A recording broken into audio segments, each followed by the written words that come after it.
Hi friends, మనం AI టూల్స్లో ఇమేజెస్కి related ఉన్నటువంటి tools చూస్తున్నాము. సో నేను ఈరోజు కూడా మీకు ఒక మంచి టూల్ని తీసుకొచ్చాను. ఇది కూడా గూగుల్ రిలేటెడ్ టూలే. ఇంతకు ముందు కూడా మనం ఈ టూల్ గురించి మాట్లాడుకున్నాము. ఈ టూల్ తోటి మనం అన్లిమిటెడ్ ఇమేజెస్ని క్రియేట్ చేయడానికి అవకాశం ఉంటుంది with free of cost. Single rupee కూడా మనం దీనికి ఇవ్వాల్సిన అవసరం లేదు. అలానే మనం ఏదైనా సరే ప్రీమియం ప్లాన్ కానీ ప్లాన్ అప్గ్రేడ్ చేసుకుంటాం కానీ టోకెన్స్ పర్చేస్ చేయటం కానీ ఇలాంటివి ఏవి అవసరం లేదు. కంప్లీట్లీ ఫ్రీగా ఇమేజ్ని క్రియేట్ చేయొచ్చు. కాకపోతే ఇది ప్రజెంట్ ఇండియాలో అవైలబుల్ లేదు కాబట్టి మనం VPNలో క్రియేట్ చేసుకోవాలి. labs.google క్లిక్ చేస్తే మనకి ఎఫెక్ట్స్ టూల్స్ వస్తాయి. దీంట్లో whisk, flow, image effects, music effects అని ఉంటాయి. సో ఇవి ఎందుకు అనేది ఒక్కొక్కటి ఒక్కొక్క టైప్ ఆఫ్ టూల్. నేను మీకు ఆల్రెడీ విస్క్ గురించి ఒక వీడియోలో చెప్పాను. చూడకపోతే ఈ వీడియో డిస్క్రిప్షన్లో ఇస్తాను, లింక్ చూడండి. సో ఇప్పుడు మనం ఇమేజ్ ఎఫెక్ట్స్ టూల్ గురించి మాట్లాడదాము. ఇది నేను ఇప్పుడు టూల్ లాంచ్ చేస్తున్నాను.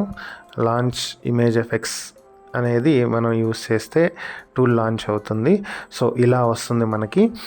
సో ఇక్కడ ఏంటంటే మనం ఇక్కడ ప్రాంప్ట్ ఇవ్వచ్చు. మనకి ఏం ఇమేజ్ కావాలి అనేది ఇక్కడ ప్రాంప్ట్ ఇస్తాము. తర్వాత కిందకు వస్తే మనకి సెట్టింగ్స్ ఉంటాయి. ఇది సీడ్. ఈ సీడ్ గురించి కూడా నేను విస్క్ టూల్ చేసినప్పుడు చెప్పాను. ఈ సీడ్ ఎందుకు యూజ్ అవుతుంది అనేది. ఈ నెంబర్ని స్టోర్ చేసి పెట్టుకుంటే మీకు ఇక్కడ వచ్చే ఇమేజెస్ లాంటివి సిమిలర్ ఇమేజెస్ని క్రియేట్ చేసుకోవడానికి సీడ్ నెంబర్ పనికొస్తుంది. ఒకవేళ మీరు మల్టిపుల్ ఇమేజెస్ రావాలి, డిఫరెంట్ స్టైల్స్ రావాలి అనుకుంటే ఈ సీడ్ని మీరు స్టోర్ చేసుకోవాల్సిన అవసరం లేదు. ఇక్కడ క్వాలిటీ, మీకు నచ్చిన క్వాలిటీని సెలెక్ట్ చేసుకోవచ్చు. ఇక్కడ వచ్చేటప్పటికి మనకి ఏ మోడల్ ఇమేజ్ కావాలి అనేది, స్క్వేరా, పోర్ట్రేటా, ల్యాండ్స్కేపా, మొబైల్ పోర్ట్రేటా, మొబైల్ ల్యాండ్స్కేపా, ఏ సైజ్ ఇమేజ్ కావాలి అనేది ఇక్కడ చూస్ చేసుకోవాలి. సో నేను ల్యాండ్స్కేప్ పెడుతున్నాను. సో ఇవి సెట్టింగ్స్. ప్రాంప్ట్ వచ్చేటప్పటికి ఇక్కడ ఒక వర్క్ ఫ్రమ్ హోమ్ చేస్తున్న ఒక అమ్మాయి ఇమేజ్ని క్రియేట్ చేయమని చెప్పి అడుగుతున్నాను.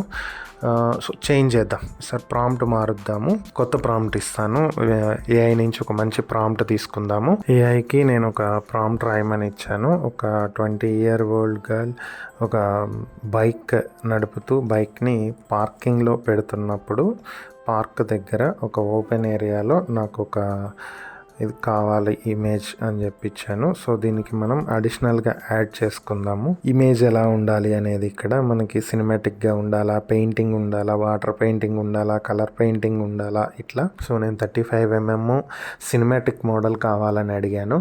సో ఇప్పుడు ఇది నా 4 ఇమేజెస్ని నాకు జనరేట్ చేస్తుంది ఇక్కడ. సో మనం VPNలో ఉన్నాం కాబట్టి ఇమేజ్ జనరేషన్కి కొంచెం స్లో అవుతుంది. సో అది కూడా మనం చూద్దాము. A few minutes later. మన ఇమేజ్ రెడీ అయిపోయింది. సో ఇక్కడ చూస్తే మనం రాయల్ ఎన్ఫీల్డ్ బైక్ అడిగాము. సో రాయల్ ఎన్ఫీల్డ్ బైక్ క్లోజప్లో కావాలి, అమ్మాయి ఫోటో అని అడిగాము. సో క్లోజప్లోనే వచ్చింది.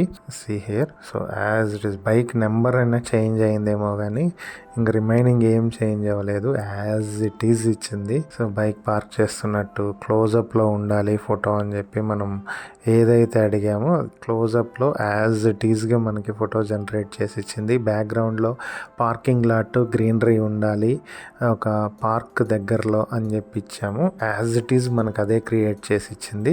సో ఈ సీడ్ని మనం లాక్ చేసుకుంటే ఇక్కడ, సో ఇదే అమ్మాయికి రిలేటెడ్ ఇమేజెస్ మనం ఇంకా డిఫరెంట్గా వేరే మోడల్లో మనం జనరేట్ చేయొచ్చు. అంటే ఇప్పుడు బైక్ మీద ఇచ్చాం కదా, నెక్స్ట్ ఒక డ్యాన్స్ షో, లేదంటే ఒక కార్ రైడింగ్, లేదంటే ఆఫీస్లో వర్క్ చేస్తున్న ఎంప్లాయీ లాగా, ఇలా మల్టిపుల్గా మనం క్రియేట్ చేయడానికి అవకాశం ఉంటుంది. ఇది కూడా ఒక మంచి టూల్. ఇలా అన్లిమిటెడ్ ఇమేజెస్ ఫ్రీ ఆఫ్ కాస్ట్లో మీరు దీంట్లో జనరేట్ చేసుకోవచ్చు. ఇది కూడా మనకి టెక్స్ట్ రిలేటెడ్ ఇమేజెస్ క్రియేట్ చేయడానికి అంత ఎఫెక్టివ్గా వర్క్ కాదు.